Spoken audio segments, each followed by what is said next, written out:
예, 안녕하세요. 예, 부활의 기쁨이 여러분 각자의 삶에 충만하시기를 축원합니다. 예.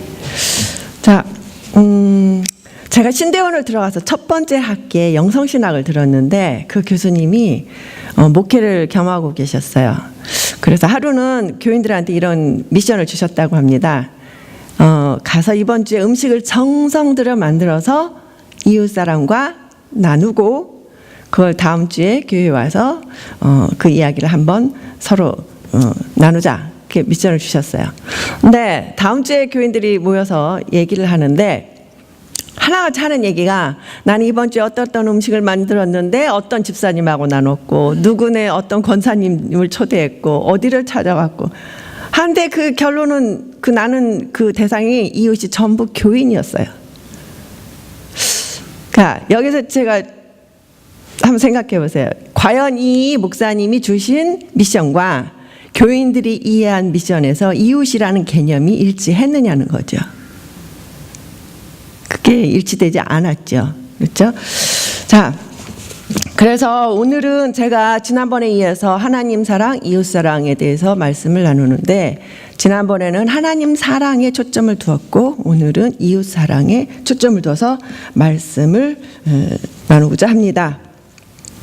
자, 오늘 말씀은, 오늘 본문은 우리가 너무 잘 아는 선한 사마리아인의 비유를 통해서 진정한 이웃이 누구냐, 이웃을 어떻게 사랑할 것인가 라는 거에 대해서 예수님께서 말씀하고 계십니다. 오늘 본문에 보면은 한 율법사가 예수님을 시험하여 무엇을 하여야 영생을 얻으리까? 라고 물었어요. 사실 그 율법교사는 율법의 전문가예요. 예수님한테 사실 물을 필요도 없는 사람이잖아요. 이미 율법의 전문가인데.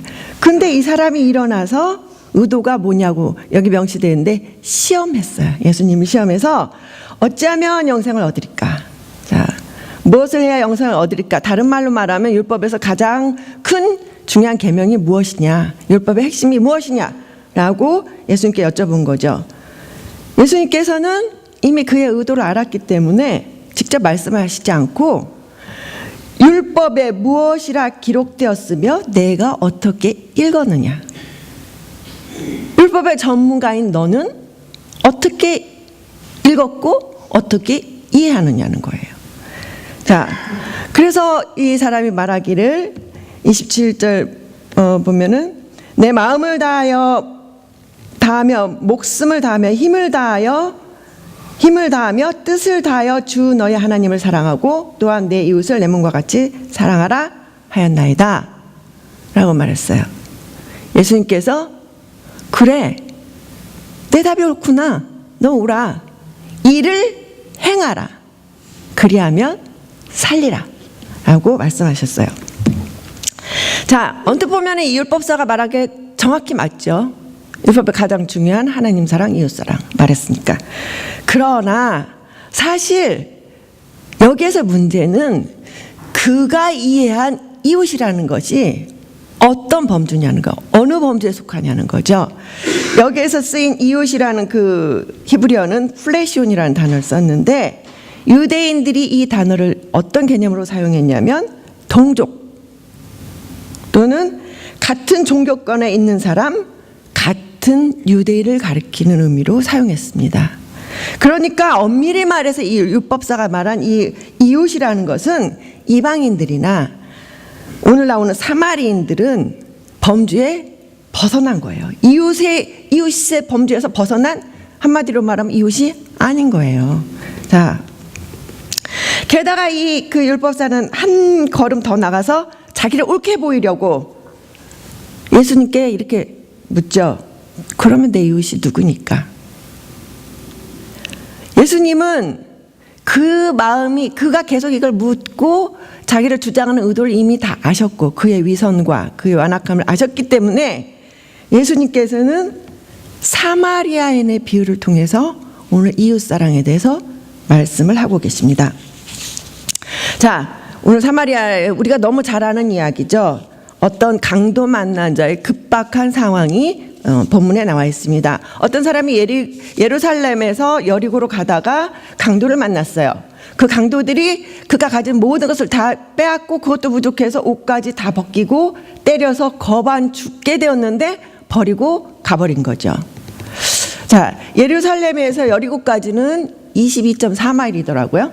자, 근데 이 지역이 길이 가파르고 길 옆에 암석들도 많고 상당히 좀 험한 지역이어서 도둑들이 잘 출몰하는 지역이라고 해요. 상당히 위험한 지역이었어요. 근데 이런 상황에 이 사람이 거의 다 죽게 되었는데 마침 우연히 한 제사장이 이곳을 지나게 됐어요.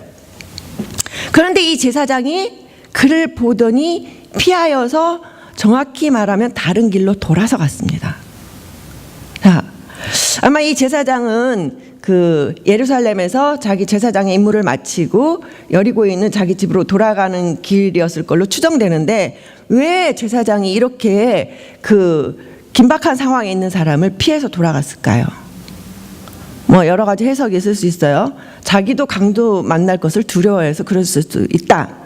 그렇지만 좀 더 의미가 있는 이유는 유대 율법에 시체를 만지면 부정합니다. 그러니까 이 제사장은 그 사람이 이미 죽었을 거라고, 행여 죽었다면 그 사람을 만지면 자기는 부정해지는 거예요. 부정해지는 걸 원치 않고 그걸 피하기 위해서 돌아간 거예요. 만약에 이렇게 사경을 헤매고 있는 사람을 그가 다가가서 살아있는지 보고 도와줬다면 살 수 있는데 그가 그냥 갔으면 죽을 수도 있잖아요. 이런 상황인데도 그는 굳이 그것을 외면했어요. 자기가 부정해지지 않기 위해서. 자, 여기에서 우리가 볼 것은 이 제사장은 아무리 종교 지도자이고 분명히 제사장의 임무는 하나님과 백성을 위해서 봉사하는 것이 그의 의무이지만 그가 이것을 외면했다는 거예요. 그가 중요하게 여긴 것은 율법 준수. 그것이 형식적이고 외식적인 그것만이 중요했던 거예요. 그 다음에 지나간 사람이 레인이었어요. 레인은 뭐 제사장보다는 직급은 좀 낮지만 여전히 하나님과 백성을 위해서 봉사하는 종교 지도자 그룹이죠. 자, 이 사람은 다가가기는 했는데 보기만 하고 역시 똑같은 이유로 아무런 도움도 주지 않고 떠나버렸어요. 여기서 예수님이 말씀하시는 것은 유대 종교 지도자들은 너희들이 하나님과 이웃을 사랑하지 않고 형식적인 율법 준수만 치우쳤으니 그것이 무슨 의미가 있냐는 거죠. 그것이 과연 하나님 앞에서 가치가 있느냐는 거죠. 그래서 예수님께서 많은 부분에 언급하신 부분이 화 있을진저 너희 바리새인과 서기관들이요. 예수님한테 그게 의미가 하나도 없는 거였죠. 그래서 예수님께서 말씀하신 오늘 이웃사랑의 비유로 또 이야기에 등장한 사람이 사마리아인입니다. 사실은 사마리아인이 이 이야기에 등장하면 굉장히 파격적이에요. 왜냐하면 유대인들은 사마리아인을 사람 취급도 하지 않았어요. 그들은 부정한 자들이에요. 근데 예수님은 이 사람을 선한 사마리아인으로 이 비유에서 말씀하고 계십니다. 왜 그렇게 이스라엘 사람들이 유대인들이 사마리아인들을 싫어했냐면 북이스라엘이 아수르에서 멸망당했죠. 아수르는 이스라엘을 멸망시킨 이후에 당시에 뭐 일반적인 방법인데 승자가 당시에 패배지에 정복지에 자기 나라의 백성들을 강제 이주시켜서 자기 정책을 유지해가는 것이 하나의 상당히 일반적인 방법이었어요. 그러니까 북이스라엘의 아수르의 백성들을 이주를 시켰죠. 그러니까 결국 이스라엘의 전통적인 혈통이 혼합돼 버린 거예요. 이방인들과. 그것뿐만 아니라 사마리아인들이 유대인들이 중시 여기는 예루살렘 성전을 무시하고 그리심산에 자기들만의 성전을 따로 지었어요. 그래서 그걸 성소를 삼고 예배를 드렸어요. 그러니까 이것이 유대인들에게는 굉장히 하나님 앞에 죄가 된다고 생각했죠. 그래서 유대인들은 사마리아인들을 부정한 자 사람 취급을 하지 않은 거예요. 그런데 이 사마리아인을 예수님이 오늘 들어서 말씀하시고 계시는 거예요. 근데 오늘 그 사마리아인의 그 행함을 보면은 이 강도 만난 자의 이 그 죽어가는 상황에서 사마리아인이 우선 다가와서 그를 보고 불쌍히 여겼다고 그랬어요. 그러니까 사마리아인은 그 종교 지도자들과 전혀 같지 않아요. 일단 이 상황에 불쌍히 여겼고 공경에 처한 자, 고통이 있는 자의 아픔을 자기가 자기의 아픔으로 느꼈고 함께 아파했고, 그래서 그의 행동이 이루어졌다는 거죠. 근데 여기서 불쌍히 여겼다는 것은 굉장히 중요한 의미가 있어요. 왜냐하면 예수님께서 사람들을 봤을 때, 백성들을 봤을 때 줄이고 병들고 고통 중에 있는 자를 보았을 때 느꼈던 마음이 바로 불쌍히 여기다예요. 불쌍히 여기다. 그래서 그 불쌍히 여기는 마음 때문에 기적을 행하시고 치유하시고 모든 일을 하셨던 거예요. 5,000명을 먹이셨고. 그러니까 불쌍히 여기는 마음은 예수님이 기적을 행하신 원인인 거예요. 자, 그래서 이 사마리아인은 공경에 처한 자를 불쌍히 여겼고 그 다음으로 나아가서 실질적인 도움을 준 거죠. 사마리아는 먼저 이 사람에 대해서 응급조치를 취했습니다. 그래서 사마리아인이 그 기름과 포도주를 상처에 붓고 싸맸다 그랬어요. 그러니까 당시 기름과 포도주는 상처 치료제로 일반적으로 알려진 것인데, 기름은 상처의 통증을 완화시키고 포도주는 소독, 살균의 역할을 합니다. 예. 그래서 일단 응급처치를 하고 나서 이번에는 그 환자를, 사경을 헤매는 환자를 자신의 나귀에 태워서 여관까지 데려가서 계속 돌봐줬어요. 근데 그날만 돌봐준 게 아니라 이제는 자기 상황상 사업차 길을 떠나야 되는데, 그래도 이 사람이 너무 염려돼서 떠나면서 그 여관 주인에게 숙박비를 2데나리온을 지불하고 잘 돌봐줄 것을 부탁했어요. 근데 그 2데나리온이라는 것이 당시에 1데나리온은 하루 노동자들이 하루 품삯이에요. 근데 당시 이탈리아 지역에서 그 숙박비로 그 얼마였냐면 로마 제국 화폐로 계산했을 때 32분의 1데나리온이래요. 그러니까 1데나리온이면 한 달 숙박비예요. 2데나리온을 주었다는 것은 이 사람이 2달 동안 여기에서 머물면서 쉬고 회복될 수 있는 충분한 배려를 했다는 거예요.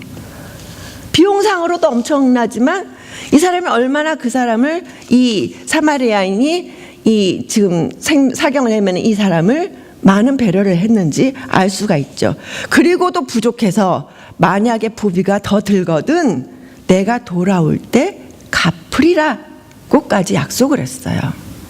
그러니까 이 선한 이 사마리아인의 행위는 단순히 일시적인 도움이 아니에요. 이 사람의 도움은 그 사람이 완전히 회복될 때까지 책임지고 돌본다는 그 마음인 거예요.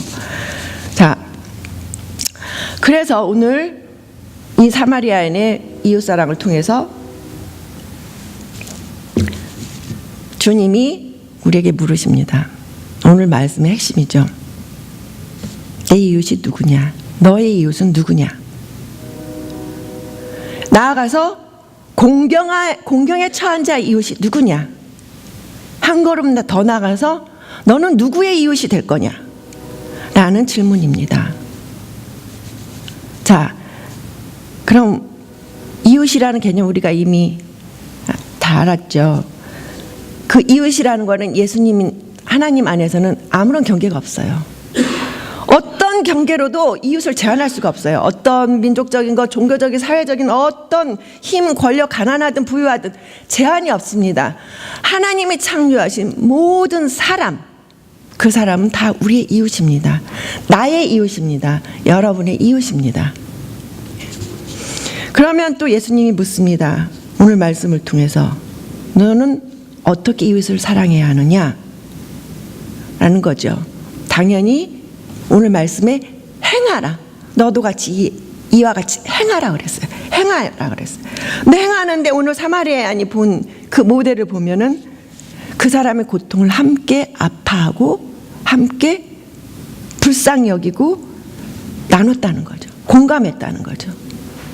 이것이 우리가 이웃사랑의 출발점이에요.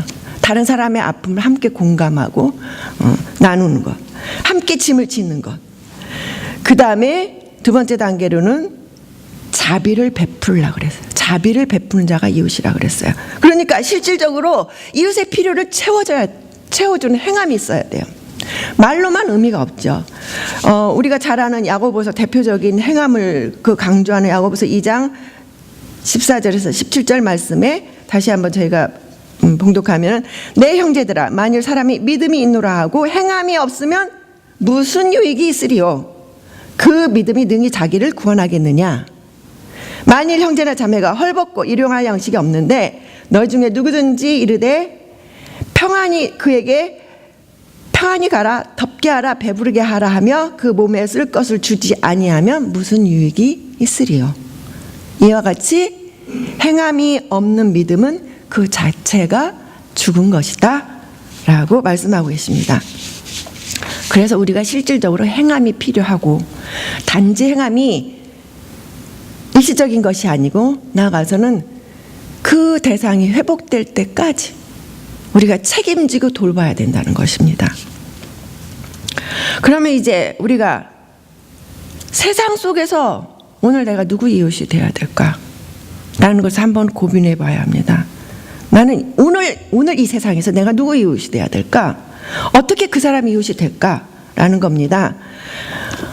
오늘날 당장에 우리 주변에는 없지만 정말 이 지구상에는 개인의 힘으로서는 불가항력적인, 어떻게 해결할 수 없는 문제들로 인해서 고통당하는 이웃이 너무나 많습니다.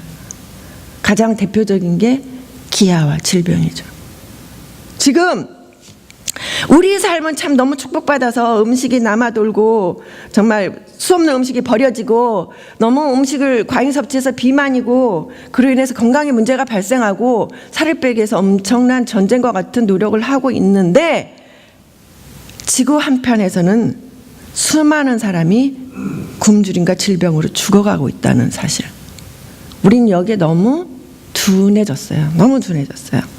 근데 유엔에서 2017년 세계 식량안보 및 영양상태 보고서를 보니까 전 세계 인구의 약 11%에 해당하는 8억 1,500만 명이 만성적인 영양 부족 상태라고 합니다.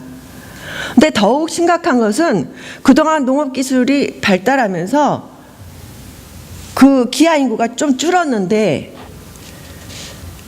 10년간 이렇게 하강 곡선을 그리던 그 기아 인구가 지금 점점 상승하고 있다는 게 문제예요.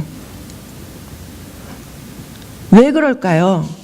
사실 그렇게 기술도 발달하고 농업기술이나 모든 것들이 더 풍요로워졌는데 왜 이 세상에는 그렇게 그 기아 인구가 늘어났냐면, 지구촌에 확산된 여러 가지 전쟁, 분쟁, 살상 테러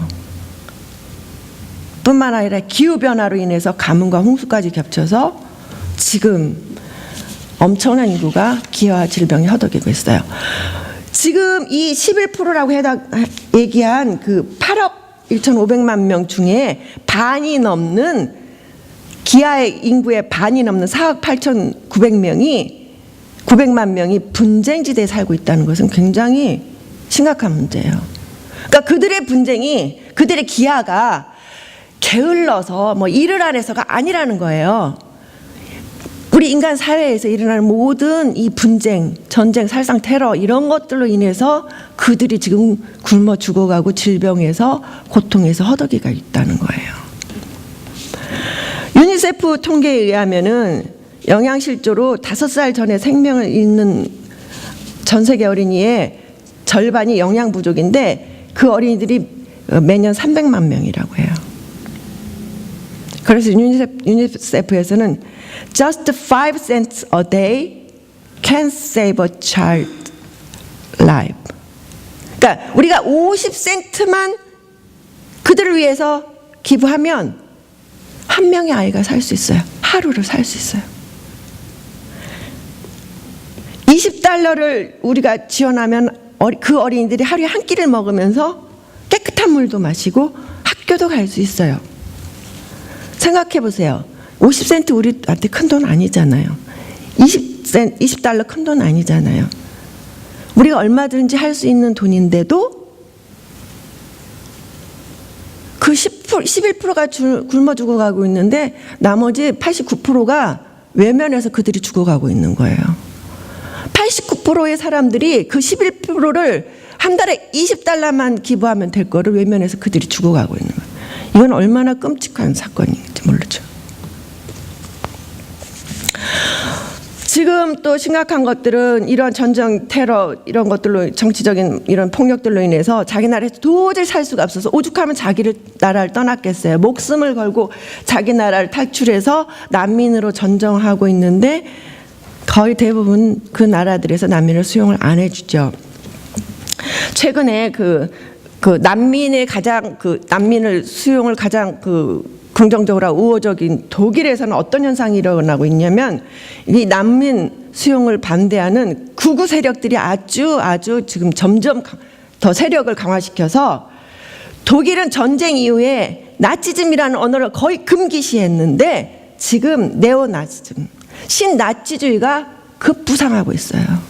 그래서 이들이 실질적으로 난민 수용을 거부하는 정도가 아니라 난민 거주지를 굉장히 무자비하게 공격하고 있어요. 이게 오늘의 현실입니다. 우리가 잘 알던 최근의 뉴스, 오늘 아침에도 사실 뉴스에 설교에도 나왔는데 불과 한 달 전에 뉴질랜드에서 이슬람 사원에서 두 곳에서 총기 난사 사건으로 인해서 100여 명의 사상자가 발생했어요. 용의자가 4명이 검거됐는데 그 용의자 중에 한 사람이 이 범행 전에 인터넷 사회망에 자신의 백인 우월주의를 자신의 입장을 밝혔고 이민을 반대하는 글을 이미 올렸어요. 사전에 자기의 총기 난사 사건에 대해서 이미 통보를 다 했어요. 그러고 했어요. 그래서 그들은 뉴질랜드가 그런 이민자와 난민을 관대히 수용하는 정책에 반대해서 그 사람 중에 한 사람이 이렇게 실제로 말을 했다고 합니다. 세계 어느 나라도 대규모의 이민자나 난민들을 받아들일 수 없다는 것을 보여주기 위해서 이게 단순히 우발적인 사건이 아니에요. 그들이 실제로 자신이 얘기한 것은 이것을 준비하고 훈련해 왔대요. 준비하고 훈련해서 이 총기 난사 사건을 벌였다는 거예요. 이게 얼마나 끔찍한 사건입니까? 뿐만 아닙니다. 당장 우리 미국을 선두로 해서 강대국들이 지금 자국의 이익을 최우선으로 전 세계 약소국을 상대로 또는 무역 경쟁자를 상대로 무역 전쟁을 벌이고 있죠. 뭐 무역 협상이라고 하지만 사실은 뉴스에서도 무역 전쟁이라고까지 얘기하고 있습니다. 자, 이런 상황에서 우리가 알아야 할 것은 이미 이 세상은 글로벌하고 이 세상이 이미 하나로 맞물려 있어요. 옛날처럼 완전히 고립되고 연락 두절인 세상이 아니잖아요. 우리 이 세상은 하나로 맞물려 있어요. 한 나라의 불행과 비극이 그 나라로 절대 그치지 않는다는 거예요. 한 나라의 불행과 비극은 동시에 전 세계가 맞물려 있다는 겁니다.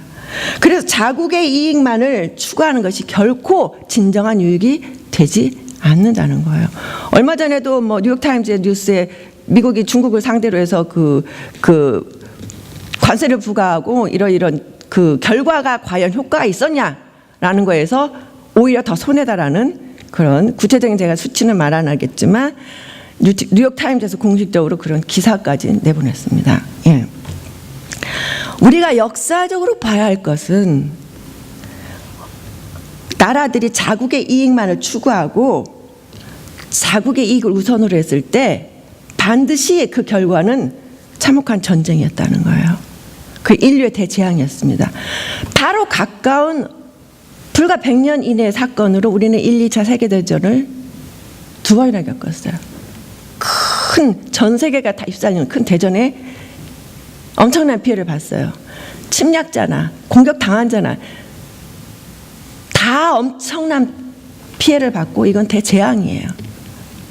그 당시에 일어난 중요한 이슈가 뭐였어요? 중요한 이데올로기는 국가 우선주의였어요. 국수주의, 전체주의, 자기 자국만 우선으로 하는 거였어요. 자기 이익만을 추구할 때, 인간이 또는 나라가 선을 긋고 자신의 이익만을 추구하고 서로 공격할수록 인류의 평화는 요원하다는 거예요.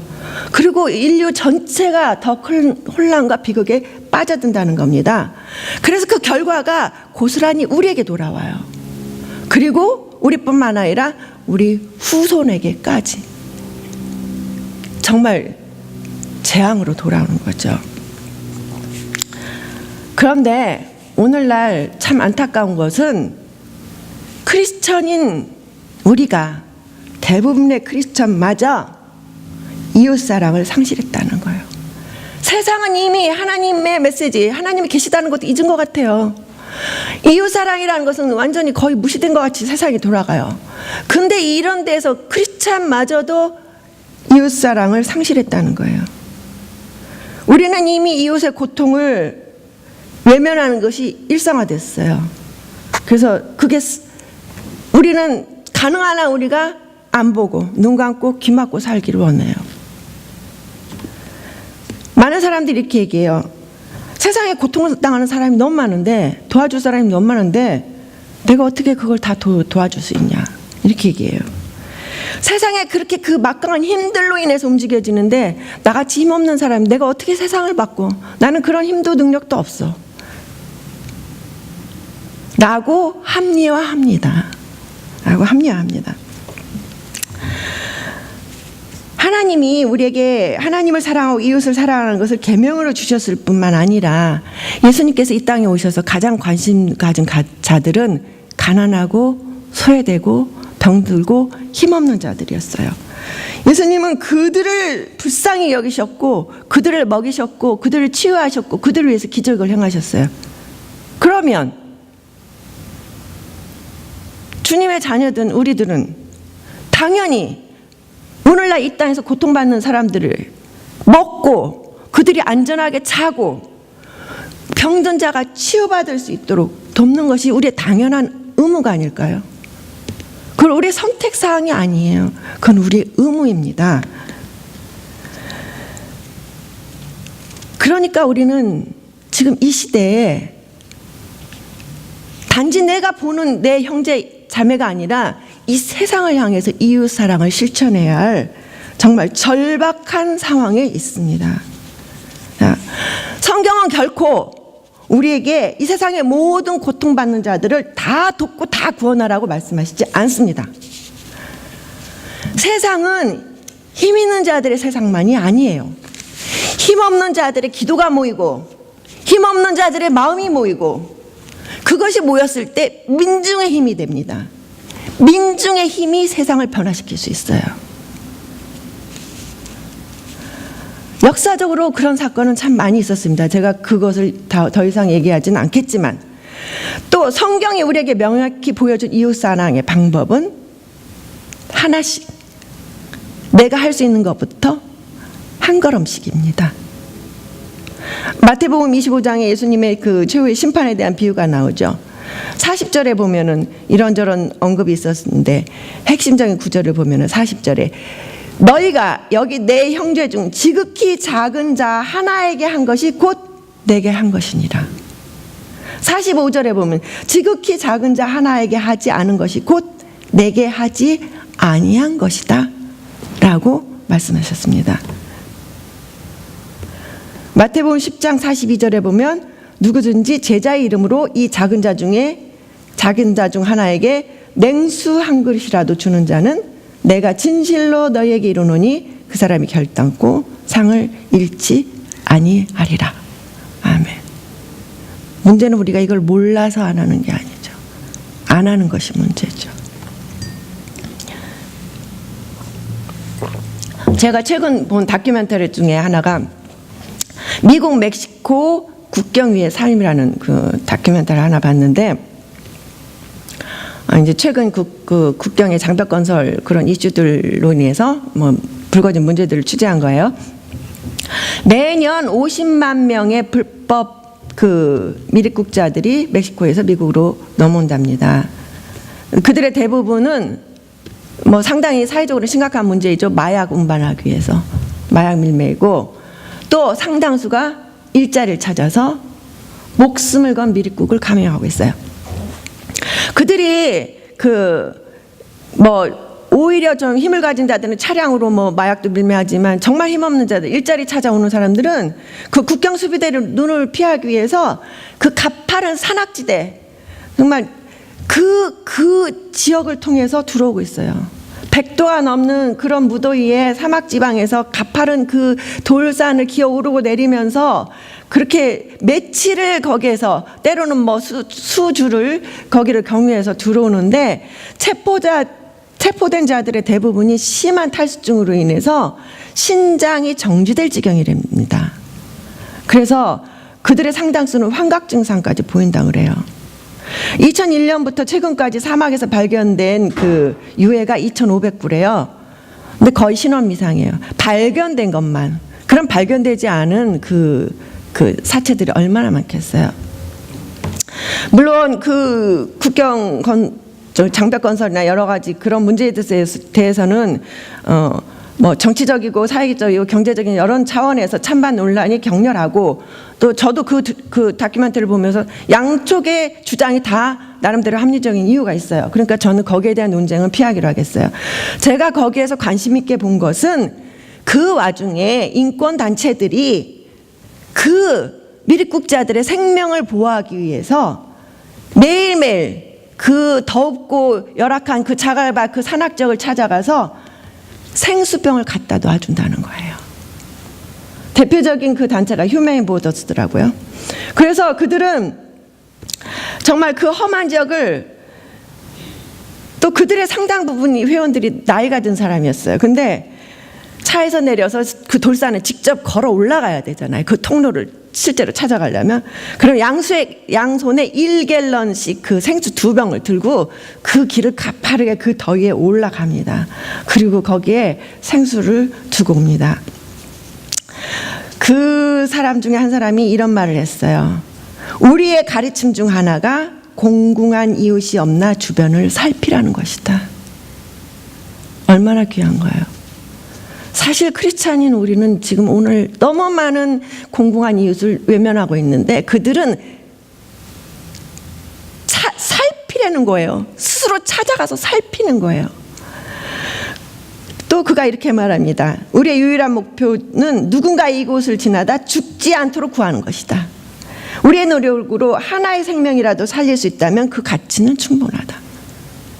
단 한 사람이라도 그들의 그 노력으로 인해서 산다면 자기 삶은 정말 자기 행위는 충분한 가치가 있고 삶은 의미가 있는 거죠. 자, 많은 사람들이 일부는 또 그들의 행위를 비난합니다. 그러나 제가 그들을 보고 너무 감동을 받았던 것은, 그들은 단지 공경에 찬 사람들의 고통을 봤다는 거예요. 함께 아파하고 그들을 불쌍히 여겼다는 거예요. 어떤 정치적인 이념, 아무것도 그들은 개의치 않아요. 그들에게 중요한 것은 사람의 생명이었어요. 그래서 그 한 생명을 살리기 위해서 자기 삶이 살아있는 한 최선을 다했다는 거예요. 이것이 진정한 이웃사랑이고 진정한 율법을 지키는 것이고 영생의 길이 아닐까요? 예.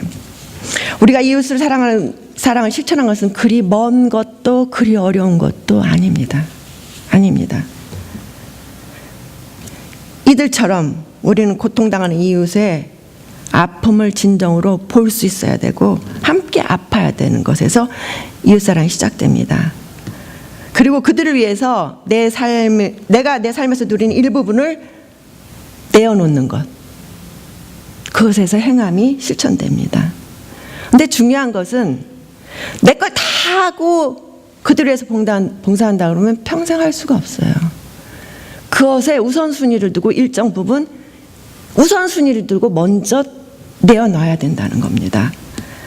자, 어떤 형태든 기도든 그들을 위한 후원금을 보내는 것이든 시간이든 봉사든 은사를 기부하는 것이든 어떤 형태든 우리가 우선순위를 배분해서 먼저 두어서 그들을 위해서 이웃사랑을 실천할 때 우린 진정으로 하나님의 계명을 실천하는 것이요, 이 땅의 평화를 이루기 위해서 우리가 그 한 사람으로서 쓰임받는 일이요, 우리가 영생을 얻는 길일 것입니다.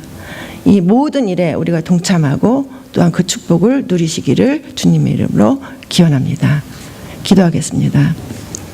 하나님, 우리는